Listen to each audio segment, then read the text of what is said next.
An Introduction to Wireless Networking, Part 8 of 8. More Advanced Single-Function Devices. Once all of the basic components of your Wi-Fi network are cooperating, you'll have easy access to the Internet from all of the PCs in your home or small office that are located within range of your Wi-Fi access point. You may find, however, that the physical layout of your house or office building, or the pre-existing arrangement of wired Ethernet segments will be better served if you take advantage of some of the more advanced equipment that vendors have made available. For example, wireless Ethernet bridges. Wireless Ethernet bridges, operating in pairs or in conjunction with a wireless access point, can interconnect two separate Ethernet LAN segments. For example, suppose a DSL Internet connection enters a home office equipped with an appropriate router and Ethernet switch, where a printer and three separate computers reside. Suppose that a distant bedroom at the opposite end of the same house has two more computers and another printer, all plugged into a separate Ethernet switch. We would say that this home has two separate Ethernet LAN segments. The two computers in the bedroom could both use the bedroom printer, but they couldn't use the office printer or share its Internet connection. Now, it is possible to string a long Ethernet cable between the office Ethernet switch and the bedroom Ethernet switch, but usually it's more convenient to do this without wires.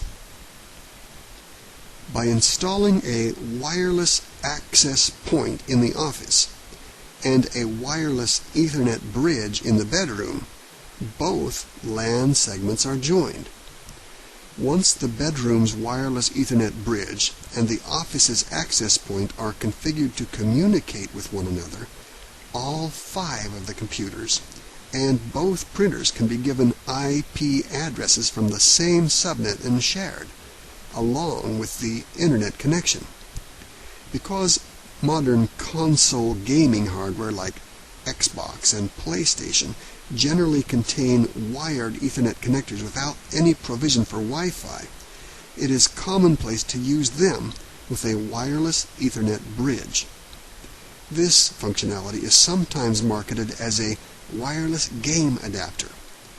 Some wireless game adapters are specifically crippled with technology that prevents their general purpose use by PCs and other Ethernet devices, but most are fully compatible and can bridge Ethernet LAN segments for use by any kind of Ethernet equipment, in spite of their game-oriented names. Wireless print servers. A wireless print server allows you to share and access your printer without wires.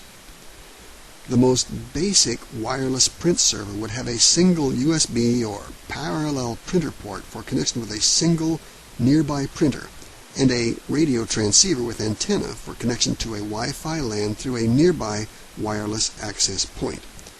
It converts the appropriate radio signals into printer commands and data, so that the printer can be located at any convenient place within Wi-Fi radio range of the wireless access point. Today's basic printer servers understand the IP protocol and are able to receive and interpret IP messages containing printer data so that IP-equipped computers throughout the home or small office can share the printer even if the printer was not originally designed with Wi-Fi in mind. If the home or small office router is appropriately enhanced with port forwarding, it is even possible for the printer to receive and handle printing instructions from all over the worldwide Internet. You can learn a lot more about port forwarding from the video segment entitled NAT Routers Part 3, Port Forwarding, which is available in the Networking Fundamentals section at AskMisterWizard.com.